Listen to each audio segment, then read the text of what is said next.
John Speelman with an experiment. This is the first time in all of my Agony columns, and this is the 121st, that I've actually had somebody who very kindly has agreed to do a live masterclass or whatever of their games. And here's Yves Surmount, and he's going to look at his games, which are very interesting, with me in a moment. So first, probably Yves should introduce himself. Okay, hello everybody. My name is Yves Surmount. I'm from Belgium. I started playing in a club in the year 84-85 when the Karpov-Kasparov matches took place. And I've been playing practically ever since. I moved 5 years ago and I stopped a bit playing, but now I'm training again to start playing on the board again. Right. And you said you got 2 kids who are teenagers. Yeah, 2 kids. And that you started because of the KK match. You're going to get a silly screen for a second, because I'm just going to check we are recording, because if we're not, that is going to be incredibly annoying. And we are. So I'm sorry about the regression screen. Right, Yves, so what we're going to do, I'm going to load these 3 games. I guess we'll do Agony, Ecstasy, and then you mentioned Janheim Donner, so I related to one of his most famous quotes. So this is the Agony game, and basically what we'll do, we'll just go through it and talk about it. So you said, basically, so you didn't play B5 here. Do you never play B5, or how do you feel about it? Right away, no. Normally I prefer first maybe D6, but typically people play C4 first, and then I play B5 immediately. Yeah. Excuse me. So I mean, B5 is possible here, and Bishop G5 is a move. And they used to think, I think, that Knight E4, Queen D3 takes, Knight takes, somehow White won a pawn, but I don't know. There's a lot of theory. I mean, I've known people go all sorts of funny things in this position. Anyway, you went D6, which is obviously a perfectly normal move. You went G3.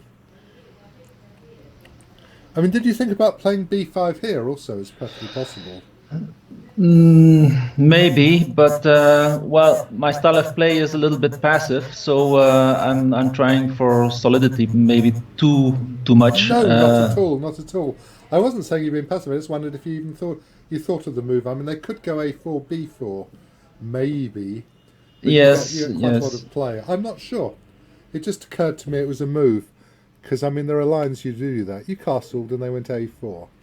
So you say, I tried to get a bank on the board, but with this move, White clearly takes away the last hope of doing so. Yeah. They went here. Well, here first. I mean, I would expect Knight C3 in this position normally. And I don't know, maybe Knight B4 is a problem, so maybe E4 first. And then if Knight C7, then Knight C3. Even Knight A3 is interesting, actually.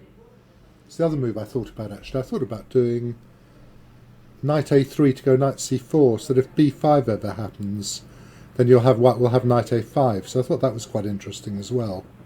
Yeah. So I don't know, here maybe. Because now if A6 you got A5.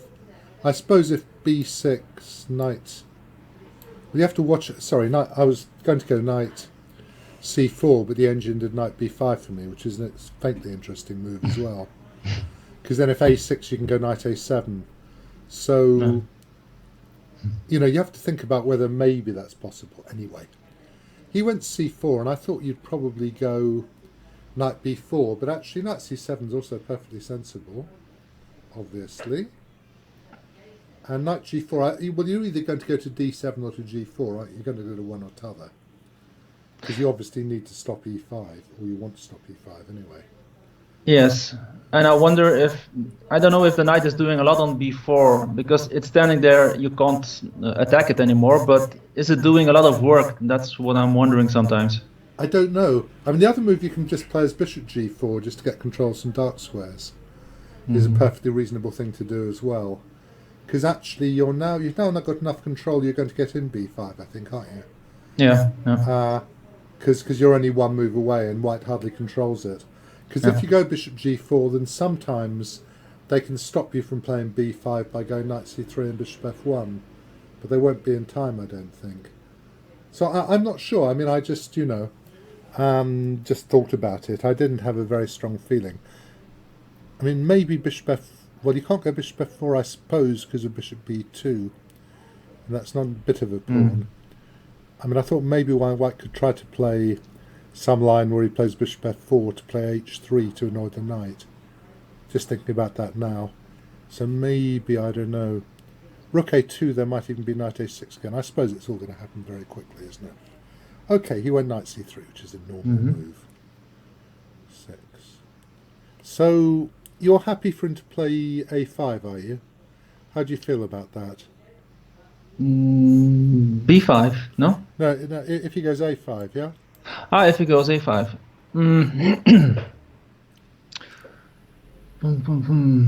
Yeah, probably b5. That's possible. Okay, so yeah, of course, yeah, take. Sure.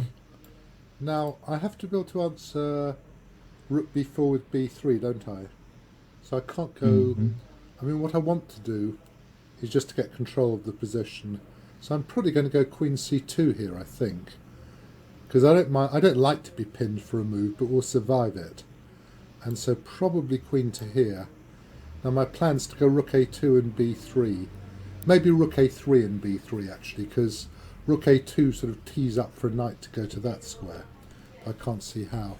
And I think white's slightly better in this position. I mean, I quite like it. I'm wondering if black can ever play f5 here, but I don't really believe it. And I think I'm going to try to go rook a3, b3, and then eventually get in b4. That's going to take a while.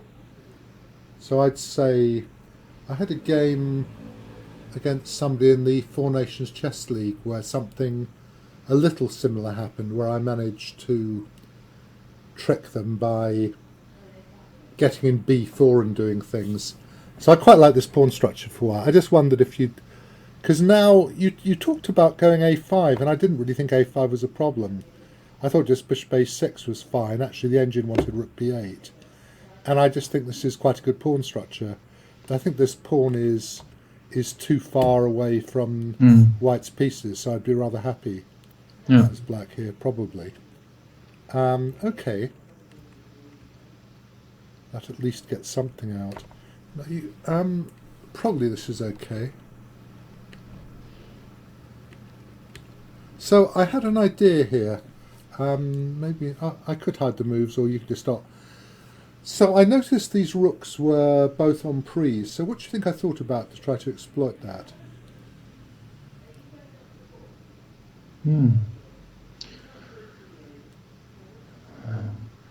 I don't know if it is a good move actually, but I thought about it anyway.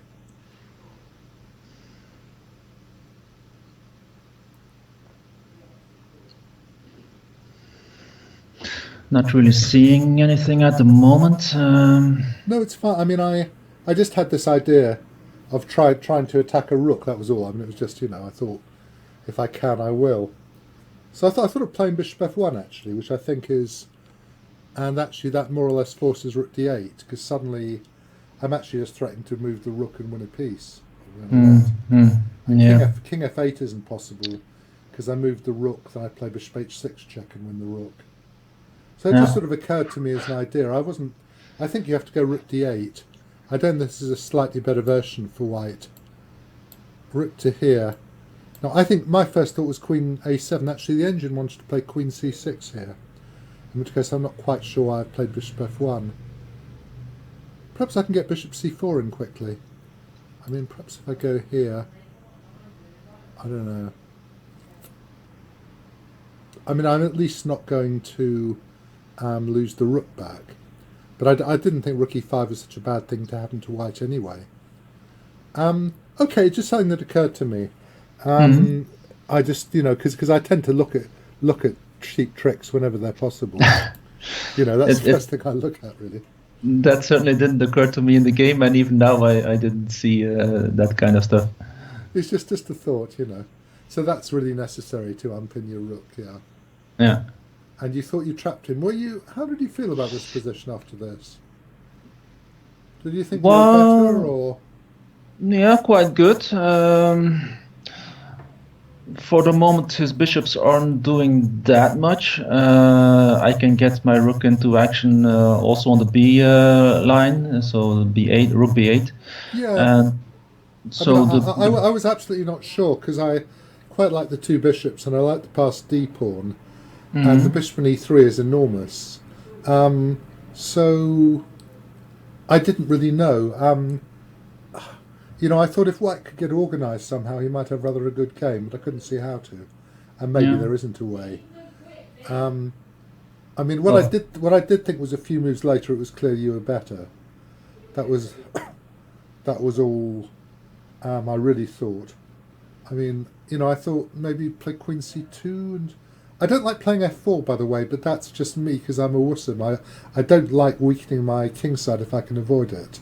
Well, Black is now threatening already a discovered check on the queen. So we've got to move the queen, somewhere. So Queen A3 is quite natural, I think. Yeah. My engine likes the prophylactic King H2, actually. That's also, if King H2, if Rook B2, we'll just play Rook takes Rook, Queen takes Rook, Queen A5 or something, and get some position with the two bishops and an extra pawn. It'll be all right. Yes. The bishops are nice. Yes. Okay. Yeah, I didn't like F4. I just felt it was too weakening. I really like it that the bishop is anchored on E3. Let's see if I can remember how to do this. I just like this construction. I can't remember. I think it's control this and you lose it, but maybe it isn't. Shift this and you lose it? I can't remember. Control shift. Anyway, it doesn't matter. I just like that construction. It's going to go away after we play another move. So I just thought that was a bit weakening, but maybe, and I didn't like this because I felt the B2 pawn was getting a bit weak. But I agree, of course, that the E5 pawn is now weak. It just feels sharper now, like somehow you're going to get done on the second rank when you're not looking. Mm-hmm. And you did, didn't you? It's a good move, isn't it? Notice that. I suppose you're getting a lot of play, aren't you? Yeah, well, of course, I analyzed the game as well, so maybe I shouldn't have gone a little bit later for sacrificing the quality. No, you shouldn't have given up the exchange. No, that was, you had a very good move at that moment, actually. Did you see? You played Rook takes Bishop. What should you play in this position? I know you don't like his centre pawns, nor do I.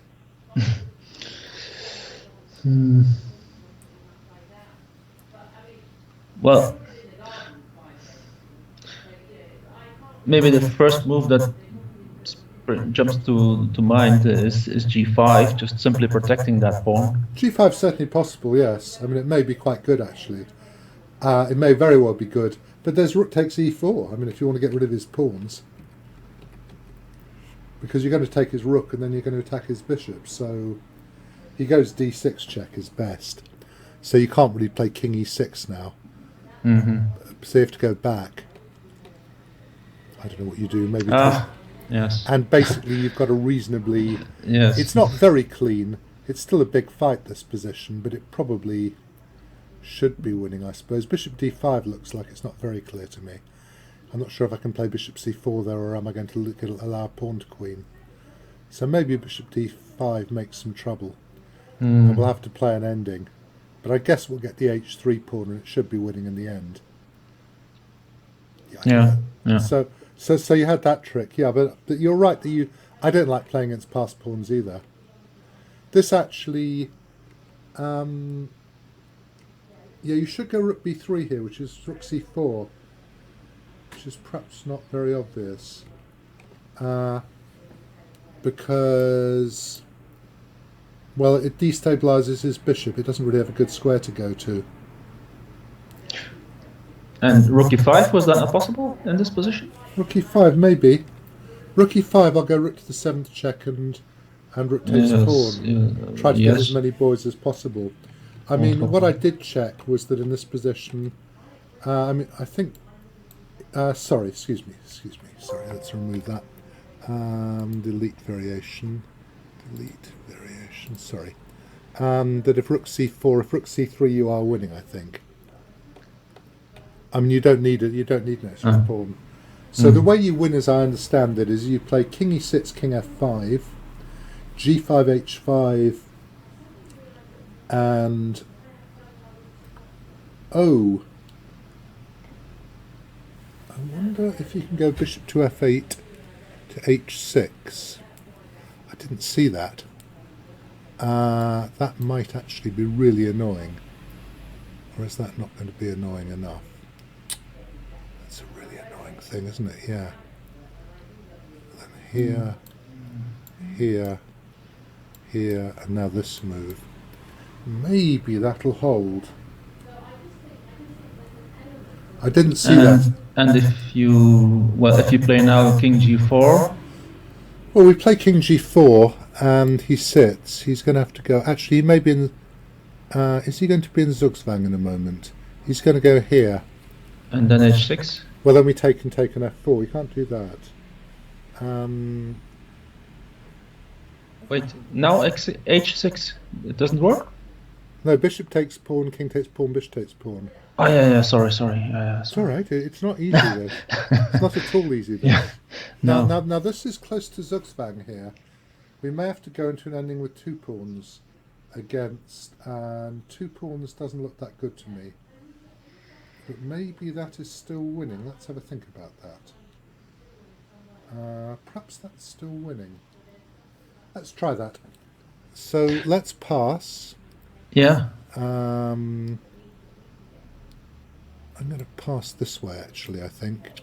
If he goes back, I go king g3. Pass again. Yeah. Pass again. Mm-hmm. Now, if he goes bishop up, we can go h6 and g5. Yes. Let's go there. So now we take. He Mm-hmm. takes, we get in g5.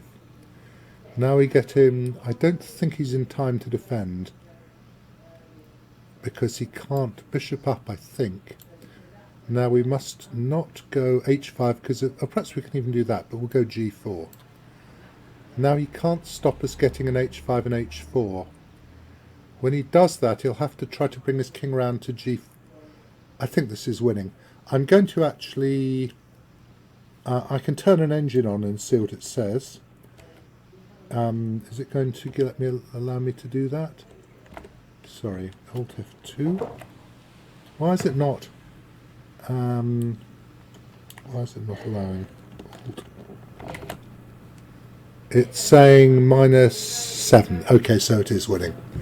Because I could also actually access a 7-piece ending, and I could have checked. Okay, so that was winning, but that was quite difficult.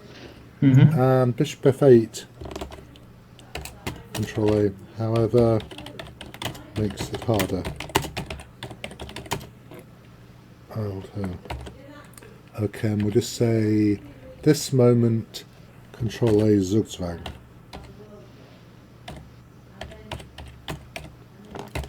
Okay, so that's quite close actually. But he went g5, and now apparently at the moment it's drawn according to my glorious engine. Yes. Basically because you're too active. I don't know if you could have gone d6 now as well as white. That must be a little bit dangerous, must it? Is d6 a good move or not? To play d7 and bishop b6 check. I mean, obviously we're not in danger, but I think this is probably quite a reasonable move. Don't know what black is doing now. Maybe check rook d2, but I can go rook checks and start pushing a b pawn. Maybe it's going to be close, isn't it? It's going to be a real mess. This. Yes. It looks like a fight already to me. Yes. E1 rook d5. Yeah, now b4 probably. This is difficult. Yeah, I think this is a draw. Okay, but things went wrong for him again. That's not a good move. He must. But perhaps he's now losing. Yeah, he's now losing, isn't he? He's losing this pawn. Yes. And this is fine. Now, unless you can somehow... You have to cause an accident immediately.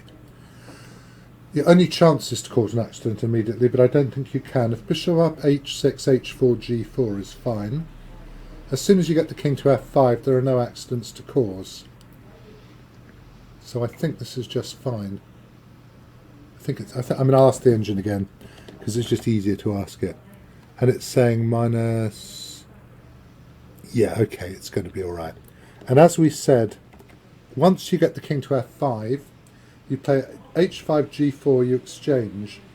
Now, to defend against a pawn on g3, when you have to have the bishop on h2, because you've got to be able to play g3, bishop takes pawn. And because the bishop on h2 is in such a short diagonal, that's completely hopeless. If it had 3 squares in the diagonal, that would do. So if let me save this and I'll show you. So let's make a new game.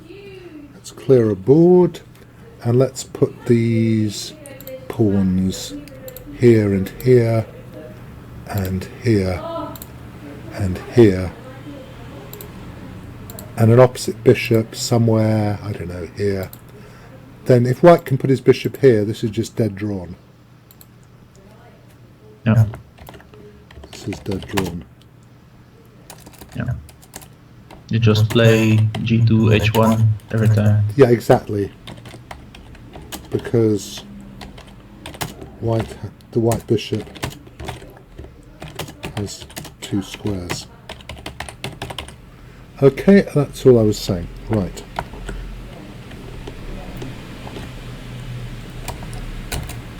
Okay, let's go back.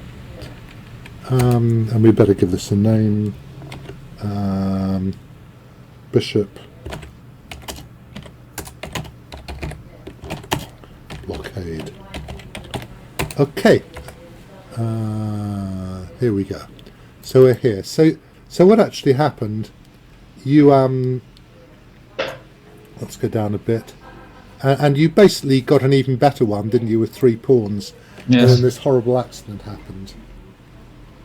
Sadly, you must have been so. I mean, what you said. There have been times I've given up chess, like everybody else, of course, and this would have been one of the times I would have considered giving up chess. Good move, mister. Now you're completely winning. Yeah, not particularly bright to let you win. Well, you should go king f2. And this is winning, yeah, precisely because there's no way to stop g3 in a minute. And then you'll be able to advance. I'm sure this is winning. I'm just thinking if we tried to...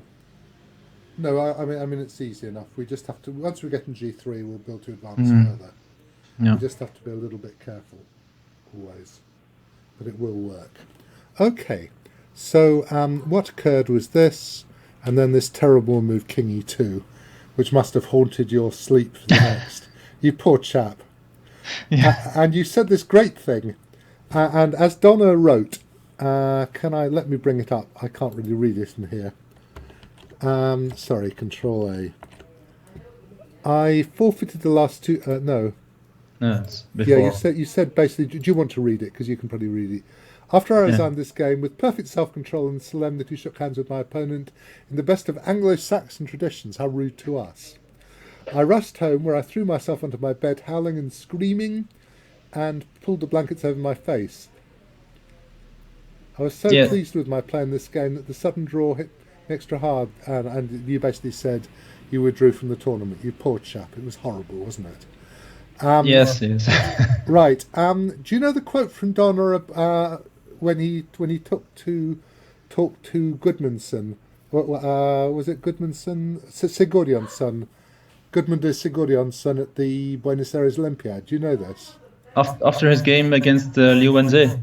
No, it was before his game with Liu Wenze. Basically what happened was Iceland lost to China in the first round, and Donna said to Sigurdjonsson, I quote, and of course they used different language then, apparently he said, tell me, Grandmaster, how can a Western European Grandmaster lose to a Chinaman? I mean, of course, we wouldn't ever use that word now. And 7 rounds later he found out, and I've included the great game against Liu Wenzhou, which of course you know in this database, where he got mated up a tree. They got to this. I'll just do it very quickly. He had not considered this mad player would play h4 after playing h3.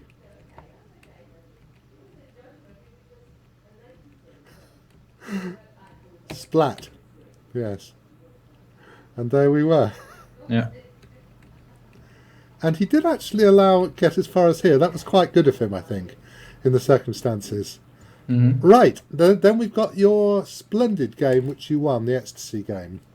It was a really great game, actually. I really liked it. So you said you played the Sveshnikov, but you didn't basically like the theory, which is perfectly reasonable. I hate theory myself. Yes, I like just a game where you have to start finding moves yourself. Choosing the Sveshnikov, I liked it because I had some very nice wins like this one, amongst others. But every opponent has another line against the Sveshnikov, and it's too difficult. Bishop takes d5 is a move in 3/4. It can't be a great move, but all right. Giving up the white squared bishop so early on. But yeah, I think queen b3 is okay, actually. But I mean, now he should play rook d1, shouldn't he, to stop you playing d5. Yes. And he can claim he's plus equals if he likes. I think it's a reasonable claim, actually. He'll play a3 if you play a5 and just eventually one day claim he's got the better pieces. But it's going to be a fight. Yeah. I mean, yeah. And that is, now you get this and you're having fun. I don't know if that's a good move or not. I haven't thought of that much about this game. That is a pretty cheeky move. I mean, I thought bishop c4 maybe. I don't know if knight b6 is a nuisance then. But I'm already getting worried. I do like to have my pieces developed. And I think I'm not succeeding in that. And now you've played a lovely move. Yeah, so can you see, I'll just put the screen. I didn't see this move at all, actually. Can you see the only move that white can play to survive in this position? Sorry, not queen a2. I didn't see this move at all. I asked an engine. I thought, yuck. There is a move, actually, that survives rather amazingly, allegedly. Mm.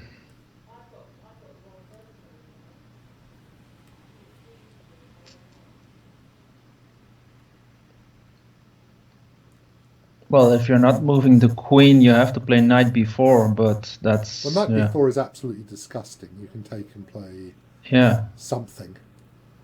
But there is another move as well, which I just didn't consider because it's so repulsive. But I don't know. It's bishop b5. You just don't see a self-pin, do you? No. I just don't see self-pins. They're bad things, pinning yourself. And after this, you have this square because the knight has blocked the queen. And apparently the engine says this is equal. If I ask it, sublime and glorious majesty. This is Houdini on 6 CPUs. It says, oh, it's all right. Nothing too much happening. Yeah, but I don't think a lot of humans would play this. It's disgusting, isn't it? It's the annoyance of, wait a minute, this has happened. Let's move this down a bit as well. It's a little bit taking too much of the screen, isn't it? Okay. So anyway, let's kill the engine again. And queen a2, and this is a lovely move, opening the diagonal, threatening rook b2, basically saying, well, how are you going to defend yourself? And this is a lovely move as well. You've understood that what you're doing is attacking the black squares, and that all that matters is to attack the black squares, which is great. It's exactly the right thing, isn't it? And in fact, white, I think, is completely lost here if we ask its majesty. So this is a great game. I mean, the thing is, once you realise what you're doing, it all flows, doesn't it? So that's a nice move. Yes.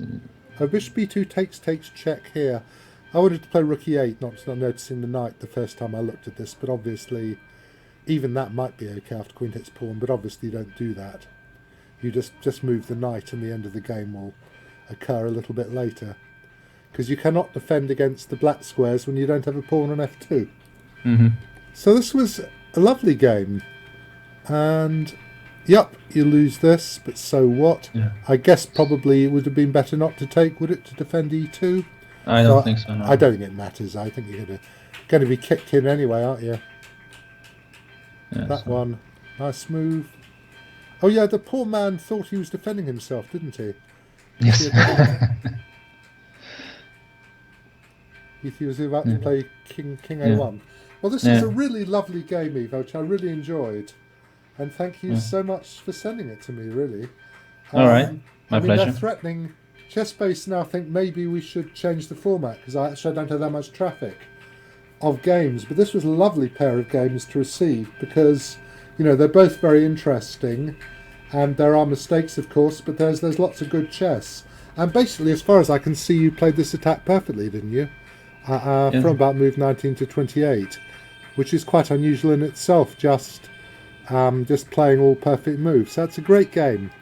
Thank you. So I very much enjoyed receiving them from you, and thanks very much. All right. We just started clapping for the NHS here. We're supposed to clap at 8 o'clock on Thursday, so I probably better stop and start clapping. All right. Okay, cheers then. Thanks very much. Thank you very much, John. Yeah, Cheers, bye. bye.